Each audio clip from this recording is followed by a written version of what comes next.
Salut, je m'appelle Evan et je suis cette année en bilicence allemand et sciences politiques à l'Institut catholique de Paris. C'est une bilicence qui intègre aussi une prépa, donc une prépa qui prépare au concours d'entrée aux IUP. J'ai choisi cette licence parce qu'elle touche différents domaines, notamment les relations internationales ou bien même le journalisme. Je ne sais pas encore exactement dans quel métier je compte me diriger après ma formation, mais je sais que ça touchera du moins ce domaine. Durant mon année universitaire, j'ai pu exercer le module Habitus, auquel on m'a proposé justement d'être ambassadeur de l'ICP. Alors ambassadeur, qu'est-ce que c'est? Eh bien, c'est aller au contact, aller à la rencontre de différentes personnes. J'ai eu la chance justement de pouvoir être ambassadeur dans mon ancien lycée, une expérience qui m'a renvoyé un an avant, à la place justement des lycéens qui sont vraiment en recherche, qui ne savent pas ce qu'ils vont faire et puis qui se posent des questions sur leur orientation. Eh bien, ça m'a permis justement de les analyser, de pouvoir répondre à leurs questions, d'échanger, d'apprendre aussi d'eux et de pouvoir aussi parler aux parents. Au final, ça a été une expérience très enrichissante qui m'a permis d'affirmer mes différents choix, affirmer ma formation et surtout de comprendre pourquoi j'ai fait certains choix. Bonjour, je m'appelle Jadel Marbou, j'ai bientôt 20 ans et cette année je passe en troisième année de licence mention droit, parcours droit public et sciences politiques à l'Institut catholique de Paris. En première année, j'ai effectué un stage au tribunal d'instance de La Rochelle, mais c'était un petit tribunal et en vue vraiment de parfaire mon orientation et de voir si le métier de magistrat me correspondait toujours, j'ai effectué cet été un stage au tribunal de grande instance de Bergerac où j'ai pu suivre les magistrats et les greffiers tout au long de leur journée, de 8h à 21h, pendant les audiences et même les pauses café.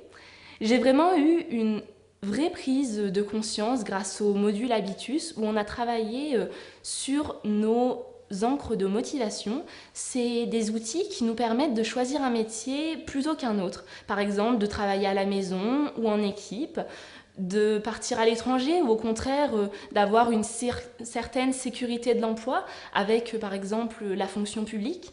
Et donc au cours de mes recherches et sur le terrain, je me suis rendu compte que le métier de magistrat ne me correspondait plus trop. En effet, c'est un métier beaucoup trop statique pour moi et en même temps empreint de beaucoup de misère et de violence.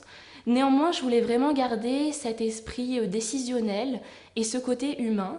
Et je me suis vite rendu compte que le métier des ressources humaines me correspondait beaucoup plus. En effet, je veux vraiment aller au travail avec le sourire et être entourée de bonnes ondes. Salut, je m'appelle Raphaël Guercio, j'ai 19 ans et je suis étudiant en histoire-géographie à l'Institut catholique de Paris et en économie et gestion à la faculté Jean Monnet Assaut. Je suis arrivé dans les études professionnelles avec comme projet de m'orienter vers les métiers de l'optimisation, aussi bien de processus que de méthodes que d'actions pour les acteurs privés et publics. J'avais donc un certain nombre de voies qui s'offraient à moi et notamment grâce au forum ICP Entreprise, j'ai pu affiner mon projet professionnel en éliminant certains métiers, notamment ceux de la finance publique.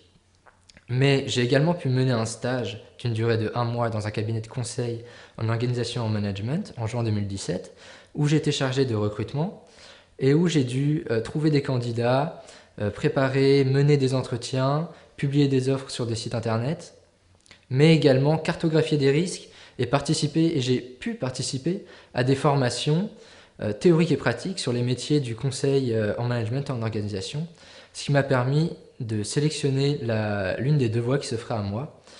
Soit je m'orientais vers le conseil en organisation et en management, soit la gestion de risque. Et je pense que je vais plutôt m'orienter vers la gestion de risque, car ce stage m'a permis de voir que le conseil en organisation et en management n'était pas assez concret pour moi. Je pense que la gestion de risque, en revanche, l'est, et que la gestion de risque, pour moi, est synonyme d'équilibre et donc plus en accord avec mes valeurs, puisque j'estime que je suis un homme d'équilibre. Bonjour, je m'appelle Clémentine, je suis étudiante à l'ISP en faculté d'éducation. Je vais vous raconter une expérience de stage qui a été marquante pour moi. C'était un stage dans le cadre de ma formation pour devenir professeur des écoles. Ce stage, je l'ai volontairement fait dans une zone d'éducation prioritaire en maternelle. Et je me suis rendu compte dans ce stage que les parents pouvaient devenir totalement absents de l'éducation de leurs enfants, que la communication entre parents et les professeurs pouvait devenir compliquée et que les difficultés éducatives et sociales pouvaient apparaître bientôt dans la jeunesse. Et ça a remis totalement en question mon projet professionnel. Je ne voulais plus être la professeure qui seulement enseignait. J'aimerais devenir l'éducatrice qui intervient dans leur vie. Donc c'est pour ça que je m'orienterai vers une formation d'éducatrice spécialisée pour justement pouvoir les aider au mieux et aider leur entourage à trouver une voie qui leur corresponde au mieux pour évoluer dans la vie. Et j'ai encore beaucoup de réflexions à penser sur ce sujet. Et le cours de formalisation à l'ISP nous aide justement à poser des mots sur ce type de questions. Et ce cours m'aide aussi à savoir quel type de professionnel je souhaite devenir et comment je souhaite aider au mieux ces jeunes. Je m'appelle Alexandre, j'ai 21 ans et je viens de terminer ma licence en sciences sociales, économiques et politiques à l'ICP. J'ai pu mener pas mal d'expériences associatives, que ce soit au sein de l'association sportive, l'association d'onologie et la Fédé. Ça m'a aussi permis d'y associer ma passion, la musique, puisque j'ai pu monter 2 groupes et donner plusieurs concerts, organiser plusieurs événements et les animer. Et je me suis découvert une vraie passion donc, pour tout ce qui était événementiel et organisation. Et donc découvrir que je n'étais pas timide. Alors que je l'ai toujours cru. Et au-delà de ça, grâce au module Habitus, j'ai pu me rendre compte que ce que je pensais être des loisirs me permettait de développer des vraies compétences professionnelles que je peux mettre en avant sur un CV. Et que toutes les discussions que j'avais, les échanges, les amitiés que je me faisais, étaient en fait la vraie constitution d'un réseau professionnel qui m'ont permis de me conforter dans mon choix de carrière, puisque je veux devenir chef de projet dans la musique au sein d'un label ou d'un collectif. C'est pourquoi j'ai choisi de m'orienter vers un master de management des industries créatives. Bonjour, je m'appelle Ilan, j'ai 20 ans, je suis actuellement en 3e année de droit et de sciences politiques à l'Institut catholique de Paris et j'aimerais m'orienter vers la fonction d'avocat. Grâce à la fac, j'ai pu découvrir de nombreuses choses, comme les associations. J'ai appris ce qu'était de créer une association, de la faire évoluer, de travailler avec plusieurs types de personnes en fonction des caractères, des plus ou moins autoritaires, des plus ou moins intransigeants, des sanguins, des calmes, mener à bien des projets, puis évidemment assumer les répercussions que les projets peuvent avoir. C'est aussi ça le travail de président. Et toutes ces expériences m'ont permis de vouloir m'engager, je dirais, à une autre échelle, m'engager un peu plus pour les autres et plus seulement pour ce que j'avais voulu créer, parce que ce n'était peut-être plus ma place. Et j'ai voulu apporter toute cette expérience à toutes les associations. Donc j'ai voulu devenir président de la fédération, ce qui est le cas cette année. Cela me permet de travailler avec les multiples groupes de personnes qui sont sur le campus, de les aider, de les épauler, et puis au final, peut-être de les découvrir un peu plus. Au fond, je pense que c'est l'essentiel de ce parcours, c'est d'avoir déjà intellectuellement, puisqu'il y a les cours en parallèle de la vie associative, appris à mieux cerner les enjeux actuels pour mieux anticiper l'avenir, et puis à la fois aussi humainement, puisque j'ai pu vraiment découvrir les gens. Je ne reste plus focalisé sur ce qui pourrait être des a priori, mais au contraire, je les découvre et j'ai pu créer de belles amitiés grâce à cela. Et au final, c'est peut-être l'apport définitif, c'est d'être un vrai adulte. Bonjour, moi c'est Léa Gosselin, j'ai 19 ans, je passe en 2e année de langues étrangères appliquées. Et je ne sais pas ce que je veux faire plus tard, mais je sais que mon métier il sera en rapport avec ma passion. Et ma passion, c'est la moto. Donc cette passion, elle vient de quand j'étais toute petite, au centre de loisirs. Il y avait une activité avec des mini-motos. Et donc après cette semaine d'activité à mini-moto, et j'ai su que plus tard, j'aurais une moto. Et donc en lien avec le module Habitus, j'ai dû rédiger une fiche métier. Et donc cette fiche métier m'a permis de faire des recherches sur Internet sur les métiers de la moto autres que pilote et mécano. Et donc les 2 métiers qui sont sortis un peu du lot, c'était ceux de journaliste essayiste moto. Donc c'est quelqu'un qui va tester les modèles de moto qui viennent de sortir et qui va rédiger des articles de presse qui vont être publiées après, soit sur Internet, soit dans des revues spécialisées moto.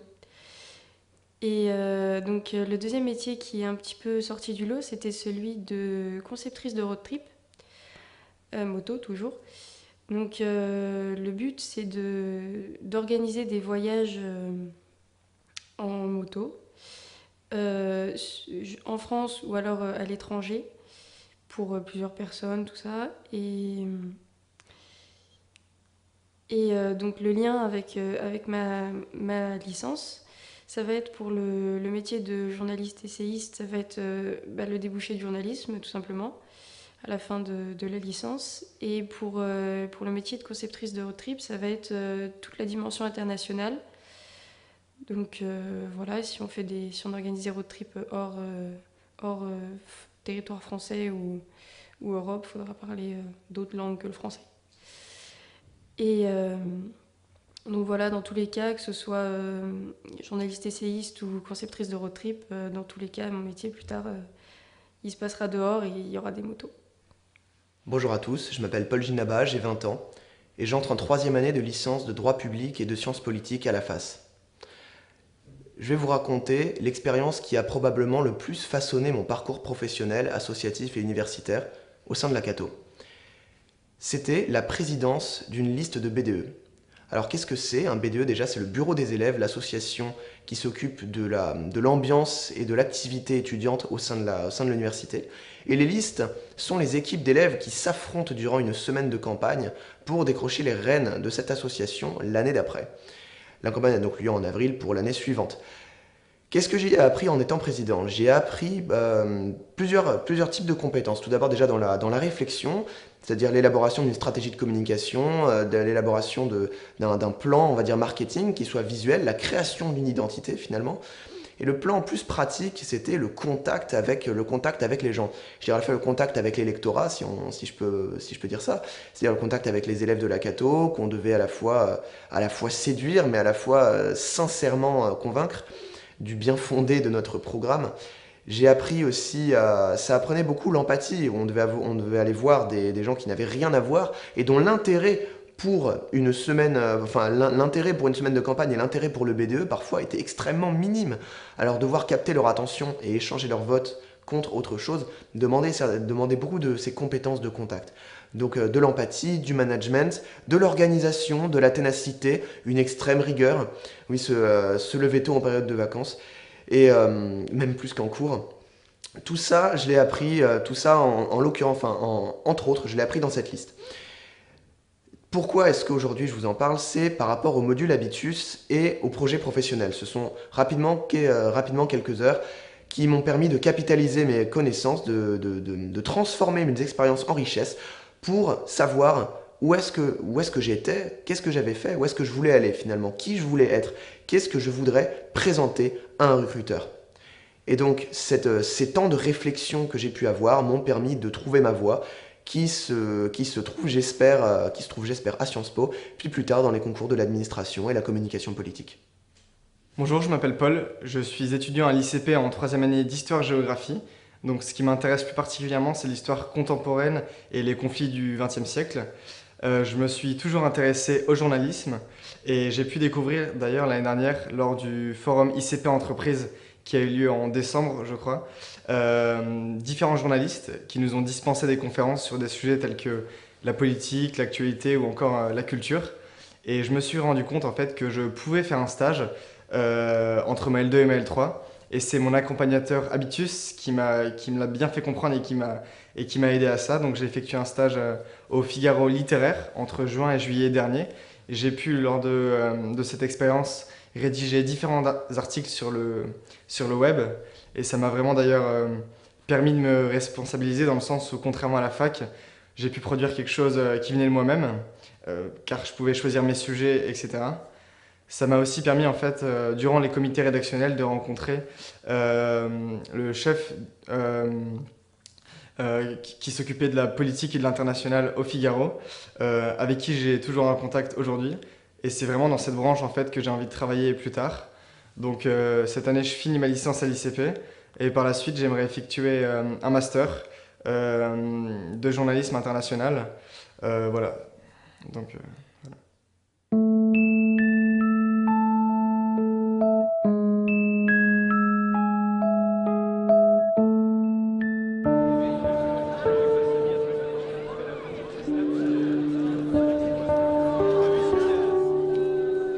Même si j'adore, je suis en histoire, donc j'adore travailler dans une bibliothèque, je me vois mal passer ma vie entière dans une bibliothèque. C'est pour ça que, par exemple, le métier de professeur, je ne l'envisage pas beaucoup. C'est pour ça aussi que le journalisme, la réalisation de documentaires m'intéresse, parce que j'ai envie de vivre, entre guillemets, d'avoir en même temps un métier manuel, peut-être, toucher à des caméras, à des micros, faire du montage, quelque chose on peut dire plus manuel. En même temps aussi de l'intellectuel, donc réfléchir sur un projet. 11h20. Ouais. Et Clément Touron. Ah, Clément Touron. Ok, quelle année? L3. Vous avez votre CV? Oui. Allez-y, asseyez-vous. Merci. Je vous en prie. Ma plus grande peur, c'est peut-être de m'ennuyer dans mon travail plus tard. C'est pour ça en fait que je ne sais toujours pas vraiment ce que je veux faire plus tard, parce que j'ai vraiment envie de chercher quelque chose qui me passionne et qui me passionnera jusqu'à la fin de ma vie. Ce qui a été le plus important pour moi dans ce speed meeting, c'est quand on a relu notre CV ensemble, puisqu'elle m'a montré des détails auxquels je n'avais pas pensé, sur comment rendre mon CV plus clair, des petites choses qui, je pense, quand on les réunit toutes, ça fait une réelle différence quand on postule.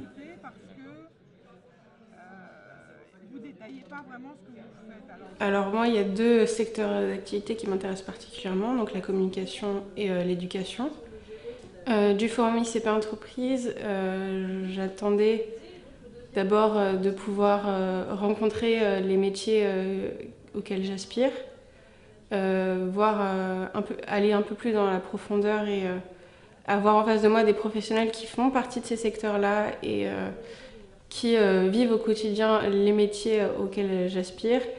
Par là, en rencontrant ces professionnels et en me confrontant à leur réalité de métier, pouvoir moi me positionner plus facilement et affiner mon choix de carrière plus tard. Merci beaucoup d'être venu aussi. Je ne sais pas si vous êtes obligé de venir aujourd'hui. Ah, vous êtes obligé. J'ai eu une conférence sur la communication et ça m'a vraiment montré qu'il faut oser. Et c'est ce qu'il nous a dit, il faut tenter le culot et ça je le retiendrai, vraiment. Et cette idée aussi d'être curieux, d'aller voir partout et de ne jamais s'interdire les bonnes idées qu'on a. C'est pas parce qu'on n'est pas dans le moule qu'on n'a pas que notre idée n'est pas bonne et qu'il faut pas la mettre en place et essayer et oser le culot. Et même au-delà de ça, je pense que l'homme est amené à modifier son environnement et je pense que c'est une des choses principales et une de ses vocations principales, c'est de modifier l'environnement dans lequel il vit, la société dans laquelle il vit. Et donc, si chacun choisit un métier qui modifie de manière positive son environnement, l'humanité tout entière ne peut qu'avancer dans le bon sens.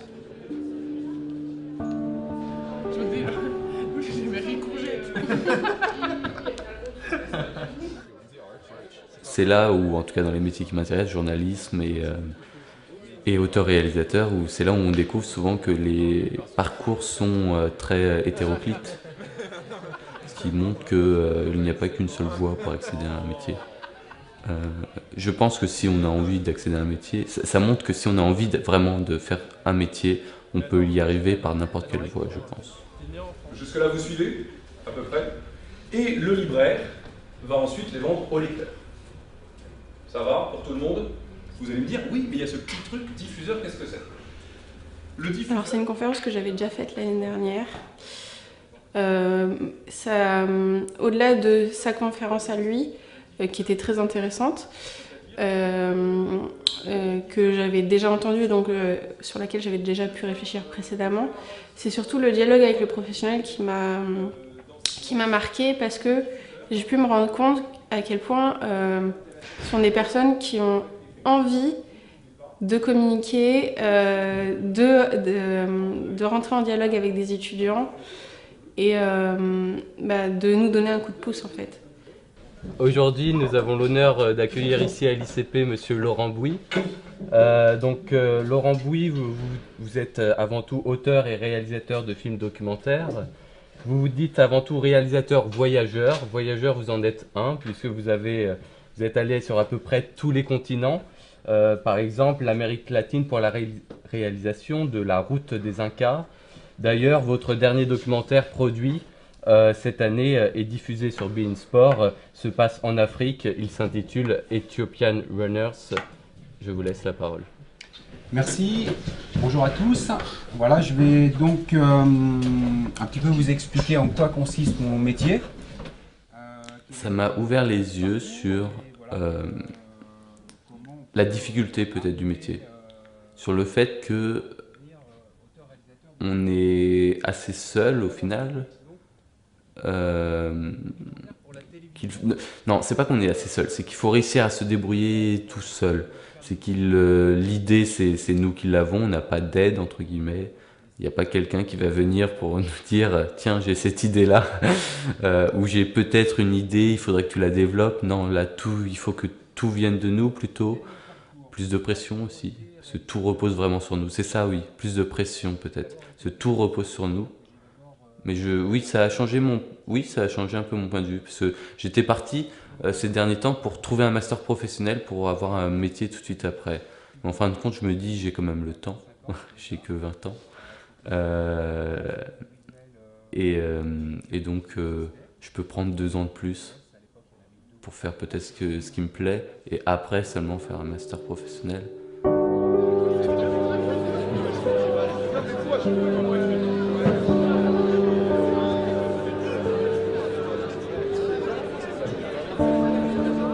Je me suis rendu compte que, en fait, ce qui me plaisait vraiment, c'est aller sur le terrain, travailler, rencontrer les gens, faire avancer les choses, me bouger un peu, et plus que rester dans le théorique et apprendre des leçons par cœur. Aujourd'hui, je sais que je me vois très mal dans un domaine de recherche et j'ai vraiment envie d'être dans un domaine un peu plus actif. Depuis longtemps, je cherche exactement ce que je veux faire, donc je me doutais que c'est pas en une journée que j'allais savoir exactement ce que je veux faire dès le lendemain. Malheureusement, ça ne marche pas comme ça, mais ça me fait avancer sur le parcours qui va me mener à mon futur travail.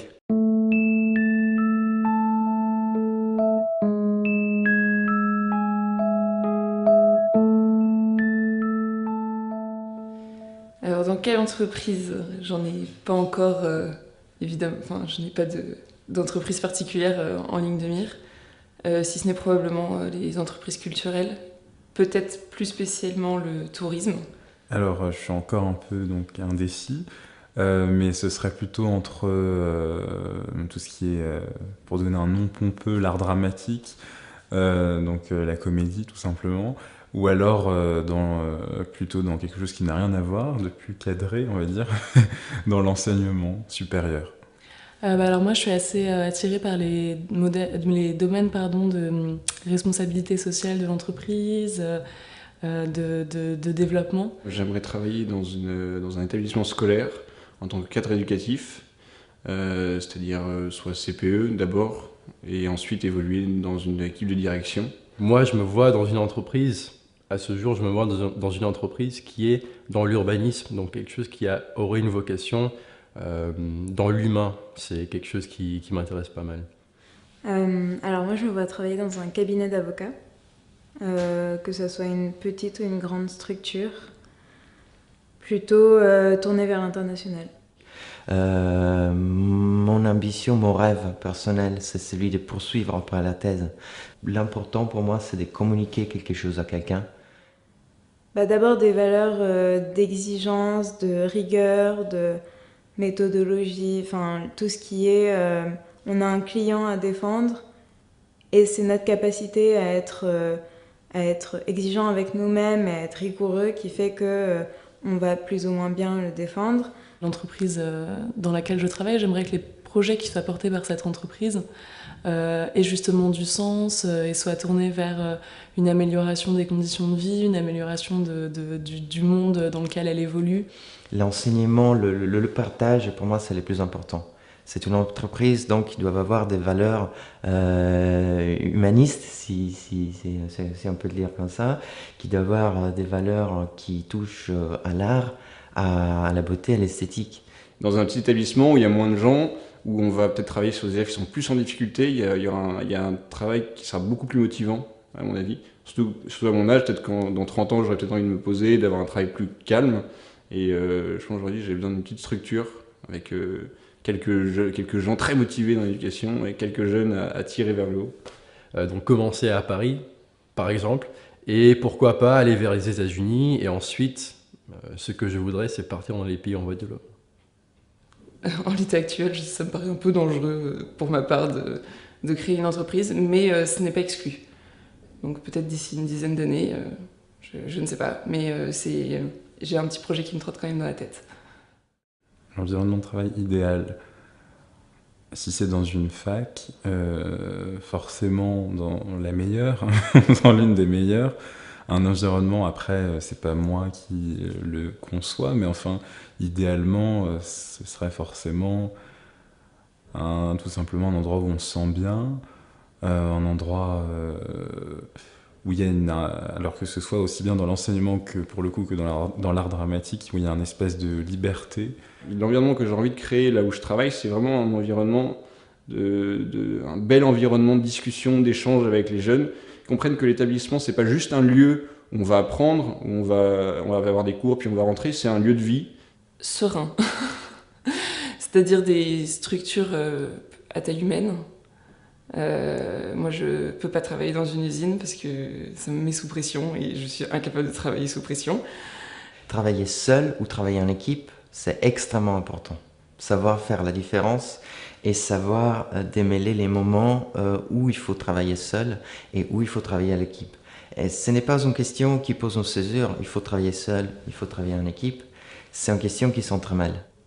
Quand un groupe de personnes qui travaillent ensemble, c'est pas simplement la somme d'un individu plus un individu plus un individu. Il y a vraiment, je pense, un supplément d'âme qui se crée. C'est important d'avoir une ambiance détendue, de pouvoir rigoler. Je sais que moi, l'humour, c'est une grande place dans ma personnalité. Donc oui, je pense que j'aurais plus de facilité à travailler avec quelqu'un avec qui je m'entends bien et avec qui je peux rigoler, mais être sérieux sur le travail, plutôt qu'avec quelqu'un avec qui je suis sérieuse tout le temps et j'apprends pas vraiment à connaître la personne. Qu'on me laisse tranquille. Moi, j'aime l'autonomie, savoir ce que j'ai à faire.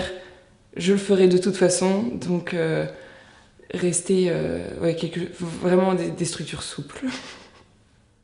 Je crois que pour trouver son identité, il faut être capable de démontrer à son environnement de travail qu'on est capable de trouver son autonomie dans son propre travail, sur la courte durée.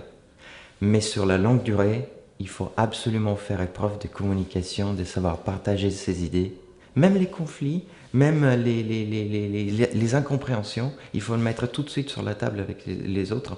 Je crois que c'est la meilleure solution pour créer un environnement de travail qui soit en harmonie. Alors j'avais imaginé vouloir partir à l'étranger très loin, je voulais découvrir autre chose, etc.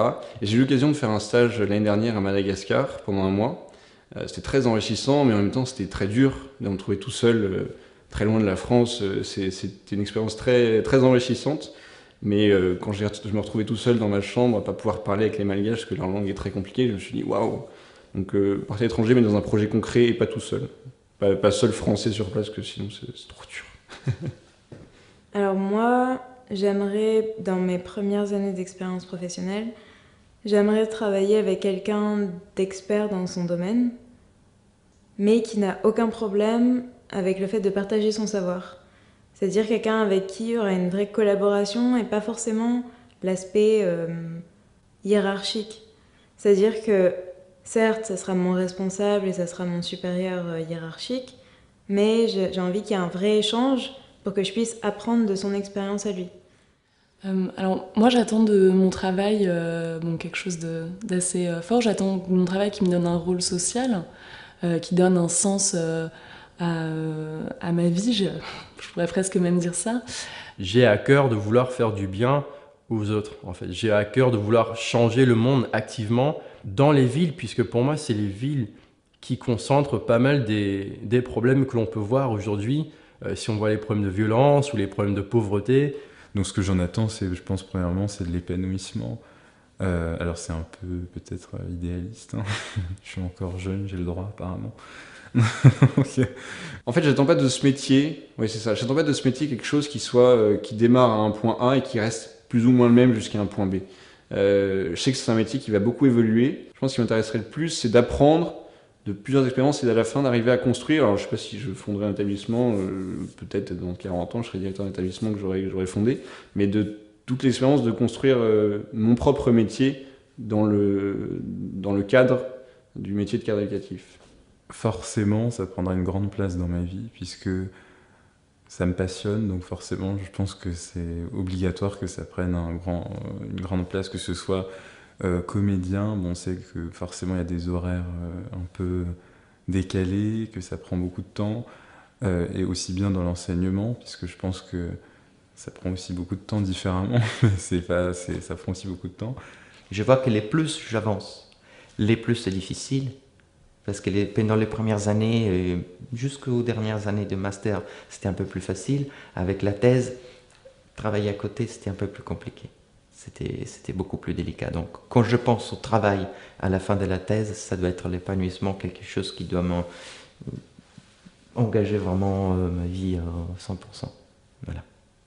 Passer toute ma vie à ne vivre que pour mon travail, c'est pas ce que j'attends. Donc... Oui, le sacrifice librement consenti de mes heures de loisirs, parce que c'est clairement de ça qu'on parle. Pourquoi pas, mais ce sera pas toute ma carrière. Je suis pas carriériste, vraiment pas. Moi, je suis assez carriériste. J'ai envie d'avoir une carrière épanouie. J'ai envie d'être stimulée par mon travail et j'ai envie qu'il ait une place importante dans ma vie.